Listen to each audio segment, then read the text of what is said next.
शुरुआत करने इस वक्त की बड़ी खबर के साथ अमेरिका से डील पर बोले केंद्रीय मंत्री पीयूष गोयल और साफ कहा कृषि के हितों की रक्षा करने में हम सफल रहे हैं। संवेदनशील मुद्दों को डील से बाहर रखा गया। किसानों के हितों से कोई समझौता नहीं किया गया है। डील से किसानों को कोई नुकसान नहीं, ये साफ केंद्रीय मंत्री पीयूष गोयल की तरफ से लोकसभा में बड़ी बातें यहां कही गई हैं और यह अंदाजा लगाया जा रहा था कि अमेरिका और भारत के बीच में होने वाली ट्रेड डील जो लंबे समय से अटकी हुई थी उसे लेकर यहां बड़ी बातें कही जा सकती हैं पीयूष गोयल की तरफ से। उन्होंने आप साफ देख सकते हैं बड़ी बातें कहते हुए साफ कहा कि कृषि यानी कि किसानों के हितों को ध्यान में रखा गया है। किसानों के हितों की रक्षा करने में हम पूरी तरीके से सफल रहे हैं, चाहे वो ईयू के साथ में डील हुई हो या फिर अमेरिका के साथ डील हुई। अगर डेयरी और कृषि क्षेत्र की बात करें तो वो भारत की शर्तों के हिसाब से हुई है और कृषि के हितों की रक्षा करने में हमें सफलता मिली। पीयूष गोयल ने और क्या कुछ कहा तो सुनाते हैं। प्रधानमंत्री माननीय श्री नरेंद्र मोदी जी की फरवरी 2025 में अमेरिका यात्रा के बाद से भारत और अमेरिका एक संतुलित और पारस्परिक रूप से लाभकारी द्विपक्षीय व्यापार समझौते का संपन्न करने के उद्देश्य से नियमित रूप से चर्चा करते रहे हैं। इसी को ध्यान में रखते हुए दोनों पक्ष के वार्ताकारों ने पिछले एक वर्ष में विभिन्न स्तरों पर गहन बातचीत की है। दोनों पक्षों के महत्वपूर्ण और विविध हितों को देखते हुए यह स्वाभाविक है कि दोनों पक्ष अपनी अपनी अर्थव्यवस्थाओं के महत्वपूर्ण और संवेदनशील क्षेत्रों की रक्षा करते हुए सर्वोत्तम संभव परिणाम सुनिश्चित करना चाहेंगे। इन वार्ताओं के दौरान भारतीय पक्ष अपने संवेदनशील क्षेत्रों विशेषकर कृषि और दुग्ध क्षेत्रों के हितों की रक्षा सुनिश्चित करने में सफल रहा है। अमेरिकी पक्ष के भी कुछ ऐसे क्षेत्र थे जो उनके दृष्टिकोण से संवेदनशील थे। लगभग एक वर्ष तक चले कई दौर के विचार विमर्श के बाद दोनों वार्ताकार दल द्विपक्षीय व्यापार समझौते के कई क्षेत्रों को अंतिम रूप देने में सफल रहे। 2 फरवरी 2026 को प्रधानमंत्री जी और अमेरिकी राष्ट्रपति डोनाल्ड ट्रंप ने द्विपक्षीय और अंतर्राष्ट्रीय महत्व के कई मुद्दों पर फोन पर चर्चा की। इसके बाद राष्ट्रपति ट्रंप ने अमेरिका को किए जाने वाले भारतीय निर्यात की दर घटाकर 18% करने की घोषणा की। मैं इस बात पर जोर देना चाहता हूं कि यह अमेरिका द्वारा कई प्रतिस्पर्धी देशों पर लगाए गए टैरिफ से कम है, जिससे अमेरिकी बाजार में भारत की निर्यात प्रतिस्पर्धात्मकता में वृद्धि होगी। यह समझौता भारतीय निर्यातकों को विशेष रूप से श्रम प्रधान क्षेत्रों और विनिर्माण में महत्वपूर्ण तुलनात्मक लाभ भी प्रदान करता है।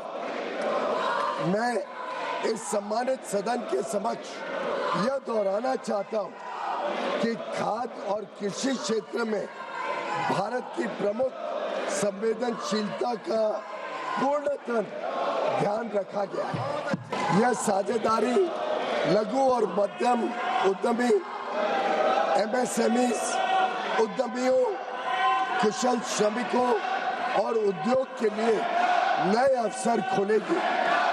उन्नत प्रौद्योगिकियों तक पहुंच का सुगम बनाएगी और भारत के make in India for the world, design in India for the world और innovate in India for the world के दृष्टिकोण को साकार करने में सहायक होगी। यह ऐतिहासिक ढांचागत समझौता भारत अमेरिका संबंधों को मजबूत करने और विकसित भारत 2047 की दिशा में हमारी यात्रा को आगे बढ़ाने की दिशा में एक महत्वपूर्ण कदम है और यह दुनिया के दो सबसे बड़े लोकतांत्रिक देशों के बीच मजबूत जुड़ाव को भी दर्शाता है, जो स्वाभाविक साझेदार है और साझा समृद्धि के लिए मिलकर काम कर रहे हैं। मैं माननीय सदस्यों को सूचित करना चाहता हूं कि आगे की कार्रवाई के संदर्भ में दोनों पक्ष व्यापार समझौते से संबंधित आवश्यक तकनीकी प्रक्रियाओं को पूरा करने और कागजी कार्रवाई को अंतिम रूप देने के लिए मिलकर काम करेंगे ताकि इसकी पूरी क्षमता का शीघ्रता से लाभ उठाया जा सके। समझौते की विस्तृत रूपरेखा इन प्रक्रियाओं के समापन के पश्चात तुरंत घोषित की जाएगी। यह साझेदारी तो पीयूष गोयल को आप सुन रहे थे, संसद में नारेबाजी हो रही है और नारेबाजी के बीच में उन्होंने अपनी ये बातें रखी हैं और इसी के साथ में उन्होंने जिक्र किया कि 2 फरवरी को पीएम और ट्रंप के बीच में बातचीत यहां हुई। भारी हंगामे के बीच में पीयूष गोयल ने इस ट्रेड डील के जो फायदे हैं वो यहां पर बताए हैं। इसी के साथ में किसानों को कैसे सुरक्षित रखा गया ये बताया गया। और इस समय पॉलिटिकल एडिटर अदिति नागर हमारे साथ में जुड़ी हुई है। अदिति, जैसा आप जिक्र कर रही थी कि मुख्यतः बात पीयूष गोयल जो रखने वाले हैं वो ट्रेड डील को लेकर, कैसे किसानों को फायदा मिला, उन्हें सुरक्षित, उनके अधिकारों को सुरक्षित रखा गया है और हमारे देश को कितना आर्थिक लाभ होगा ये बताते हुए नजर आए हैं। और क्या कुछ अपडेट्स रहे? बिल्कुल, देखिए, कल भी उनकी स्पीच बेहद महत्वपूर्ण थी और आज भी उनकी स्पीच बेहद महत्वपूर्ण थी। ये आयरनी है क्योंकि विपक्ष और डील को लेकर कर रहा है, पर जब सरकार अपना पक्ष रख रही है तो वो पक्ष सुनने को राजी नजर नहीं आ रहे। आप देखिए कि कैसे लोकसभा स्पीकर ने लगातार देर तक ये समझाया कि विरोध करने का तरीका सबके अपने हो सकते हैं, लेकिन ये लोकतांत्रिक प्रक्रिया को शर्मसार नहीं किया जा सकता। उन्होंने कहा कि शब्दों से विरोध हो सकता है, व्यवहार से विरोध नहीं हो सकता। तमाम तरीके की बातें यहाँ पर कही हैं। अब आप देखिए कि व्यापार समझौते पर बात उन्होंने की, शुल्क के करीब 18% तक किस किस सेक्टर्स में कैसे कैसे टैरिफ कम होगा, उससे क्या फायदा होगा और साथ में ट्रेड में क्या कुछ फायदा होगा। आयात शुल्क को लेकर बात करी उन्होंने और किस दिशा में भारत और अमेरिका आगे बढ़ रहे हैं। उन्होंने एग्रीकल्चर, जिसको लेकर सबसे बड़े सवाल हैं, उसको लेकर भी बात की। आने वाले दिनों में जल्द ही शिवराज सिंह चौहान भी बात करेंगे। ऐसे में विपक्ष उस पर टिप्पणी तो कर रहा है, पर जब सरकार अपनी तरफ से बात कर रही है तो सुनने को राजी नहीं है। तो हंगामा लगातार चल रहा है। आप देखें किस तरीके की स्थिति है और उसके साथ साथ आप देखें कि लोकसभा स्पीकर भी लगातार ये बात कर रहे हैं कि हमें सुनना होगा। लेकिन अभी देखिए आगे क्या कुछ होगा। 2 बजे तक के लिए कार्रवाई स्थगित तो हो गई, लेकिन 2 बजे जेपी नड्डा बोलेंगे, 5 बजे प्रधानमंत्री बोलेंगे। और देखिए, अमेरिका से ऐतिहासिक डील पर जब पीयूष गोयल बोल रहे थे, भारत के कृषि और खाद्य क्षेत्र पर पूरा ध्यान रखा जाएगा, विपक्ष का हंगामा रहा, राहुल को बोलने दें, ये चिल्लाते रहे। और इसके साथ साथ देखिए, लोकसभा के निलंबित जो विपक्ष के 8 सांसद हैं वो मकर द्वार पर खड़े रहे, वहां पर राहुल भी गए। संसद में जो पोस्टर हिलाए गए, जो पोस्टर्स हैं उस पर लिखा गया कि पीएम इज कॉम्प्रोमाइज। पीएम ने समझौता किया, इस तरह की पत्रियां और टैग्स लेकर आए हैं। और आप देखिए कि पोस्टर पर पूर्व आर्मी चीफ नरवणे, प्रधानमंत्री मोदी और जेफरी एप्स्टीन की तस्वीर भी नजर आ रही है। वहीं लोकसभा में बजट सत्र के 6वें दिन कार्रवाई शुरू होते ही अमेरिका भारत ट्रेड डील पर विपक्ष ने हंगामा किया। स्पीकर ने सांसदों को कहा कि प्रश्नकाल में हंगामा नहीं करें, संसद की मर्यादा रखें। उसके बाद फिर 12 बजे तक के लिए स्थगित हुई। 12 बजे पीयूष गोयल ने जब जो वाणिज्य उद्योग मंत्री हैं पीयूष गोयल, उन्होंने अमेरिका ट्रेड डील पर सदन को संबोधित किया, तब भी लगातार हंगामा होता रहा। और अब प्रधानमंत्री मोदी शाम 5 बजे राष्ट्रपति के अभिभाषण पर सदन को संबोधित करेंगे। अब ये देखना होगा कि बीते 2 दिनों से जिस तरीके से हंगामा हो रहा है तो उस समय क्या स्थिति बनी रहती है। फिलहाल 2 बजे रिज्यूम होगा लोकसभा एक बार फिर। बिल्कुल अदिति, जैसा आपने कहा कि हंगामेदार रहा 2 दिन और आज भी हंगामे के बीच में पीयूष गोयल ने ये अपनी बात रखी है। लेकिन सबसे बड़ी विडंबना ये है कि जब भी संसद में कोई चर्चा होती है, सत्र होता है, तो विपक्ष का यही रवैया देखने को मिलता है। वो बार-बार कहते हैं कि सरकार देश के हित में बात नहीं कर रही है, नीतियों पर बात नहीं कर रही है, नीतियों पर वो सवाल खड़े करते हैं। लेकिन जब बात यहाँ ट्रेड डील की हो रही थी, तो ये डील सिर्फ किसी एक पक्ष के लिए नहीं बल्कि पूरे देश के लिए ये बड़ा फायदा लेकर आएगी। उस वक्त भी हंगामा करना क्या दर्शा रहा है? देखिए, अब इसमें दो बातें हैं। विपक्ष का स्टैंड है कि लोग आपने इस तरीके से राहुल गांधी को बोलने नहीं दिया, सरकार अपनी मनमानी करती है, सरकार जब चाहे खुद मुद्दों पर बोल देती है, पर विपक्ष जब कहता है तब बात नहीं करने देती, विपक्ष अपने मुद्दे नहीं उठा सकता, तब नियम कानून आ जाते हैं।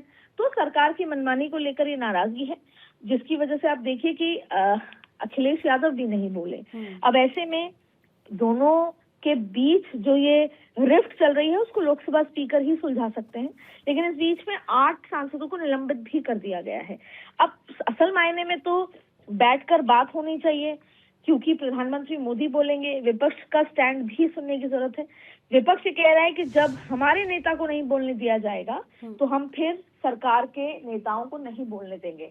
अब ये इसको आप जिद समझे, परंपरा समझे, राजनीति समझे, इसको हम कुछ भी समझ सकते हैं, लेकिन फिलहाल लगातार बोलते रहे। और अब आप देखिए कि इम्पोर्टेंट बात यह है कि स्पीकर ओम बिरला से राहुल, प्रियंका, केसी वेणुगोपाल ने मुलाकात की है।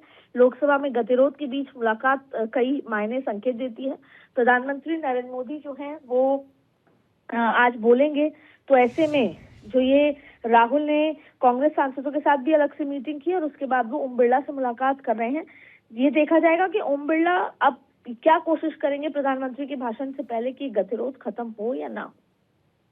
बिल्कुल अदिति, जैसा आपने कहा, और ओम बिरला का पिछले 2 दिन से हम देख भी रहे हैं कि जब हंगामा होता है, राहुल गांधी की अगर बात कर लें तो एक विशेष मुद्दे को उन्होंने उठाया और बार बार स्पीकर की तरफ से उन्हें कड़क शब्दों में भी कहा गया कि नियम कानून सभी के लिए होते हैं और पहले आप नियमों को पढ़ लीजिए, कानून को जान लीजिए, उसके बाद आप शब्दों का इस्तेमाल करिए। और किसी भी मैगजीन या किसी भी इस तरीके के तथ्य को जो छपा नहीं, उसे आप कोट नहीं कर सकते हैं। लेकिन उसके बाद भी विपक्ष इसी बात पर अड़ा है। तो जैसा आपने कहा कि प्रधानमंत्री शाम 5 बजे बोलने वाले हैं, तो क्या उसके पहले एक बार फिर से कोई और बैठक हो सकती है, ओम बिरला की तरफ से बिठाई जा सकती है? हालांकि राहुल गांधी के साथ साथ कई नेताओं ने मुलाकात तो की है, लेकिन अभी भी कुछ क्या संभव है ऐसा बैठक को लेकर? देखिए, मुलाकात का मतलब ये गतिरोध खत्म करने की कोशिश है, जैसे प्रधानमंत्री बोल सकें। प्रियंका मिली, राहुल मिले, राहुल ने अपने सांसदों से मुलाकात की। उम्मीद की जा रही है इस मुलाकात के बाद कोई रास्ता निकलेगा। लेकिन इस बीच में मल्लिकार्जुन खड़गे ने भी जब ट्वीट करके ये बता दिया कि भाई अमेरिका के साथ रिश्ते तो पहले से अच्छे हैं। जब न्यूक्लियर डील साइन हुई थी, इंडो यूएस न्यूक्लियर डील, तब मनमोहन सिंह एक एग्जाम्पल थे कि कैसा म्यूचुअल प्रोग्रेस और कमिटमेंट है यूएस के बीच में। यूपीए गवर्नमेंट ट्रांसपेरेंट अप्रोच रखती थी, पार्लियामेंट को सब बताती थी, कॉन्फिडेंस में लेके चीजें करती थी। न्यूक्लियर डील, लैंडमार्क डील, उसके एग्रीमेंट्स में पार्लियामेंट को सब कुछ कॉन्फिडेंस में रखा। और उसके विपरीत अभी प्रेजेंट सिनेरियो में जो देश है उसको कुछ नहीं पता। ट्रेड डील के बारे में प्रेसिडेंट ट्रंप अनाउंस कर रहे हैं, प्रधानमंत्री मोदी उनको धन्यवाद देते हैं और कुछ मेंशन नहीं करते। पार्लियामेंट सेशन है, मोदी गवर्नमेंट मोस्टली चीजें नहीं बताती। इस तरह की चीजें जो है उन्होंने अपने ट्वीट में लिखी हैं। अब आप देखिए कि उन्होंने बहुत लंबा एक ट्वीट लिखा है जिसमें कैसे कॉम्प्रोमाइज, यूएस का प्रेशर कैसा है और यूएस ने 0 टैरिफ पे एग्री किया है, अमेरिकन इंपोर्ट्स करना पड़ेगा, ऐसे करके फार्मर्स की सिक्योरिटी को लेकर सवाल किए हैं। रशिया से ऑयल ना खरीदने। तो चलिए, अदिति से संपर्क टूट गया है, वो महत्वपूर्ण जानकारियां यहाँ साझा कर रही थी। हम फिर से जुड़ने की कोशिश करेंगे, लेकिन बड़ा अपडेट यही है, आप देख रहे हैं कि पीयूष गोयल की तरफ से तमाम बड़ी बातें यहाँ पर कही गई, लेकिन विपक्ष लगातार इसी बात पर अड़ा हुआ है कि सरकार अपनी मनमानी कर रही है। उन्हें जब भी अपने वक्तव्य रखने होते हैं, अपनी बातें कहनी होती हैं, वो कह देते हैं, लेकिन विपक्ष की आवाज को बंद करने की कोशिश की जा रही है। सिर्फ यही आरोप यहाँ लगाए जा रहे हैं। हालांकि स्पीकर की ओर से भी बार बार यहाँ समझाने का प्रयास किया गया। 8 सांसदों को निलंबन की कार्रवाई झेलनी पड़ी है, जो कि मकर द्वार पर बैठे अनशन कर रहे हैं, हाथों में बैनर पोस्टर लेकर वो बैठे हुए हैं। इस तरीके के हालात बने हैं। प्रधानमंत्री को बोलना है शाम 5 बजे और 2 बजे जैसी जानकारी है कि जेपी नड्डा भी बोलेंगे, तब भी इसी तरीके के हंगामे हो सकते हैं। इसी तरीके के आसार देखने को मिल रहे हैं।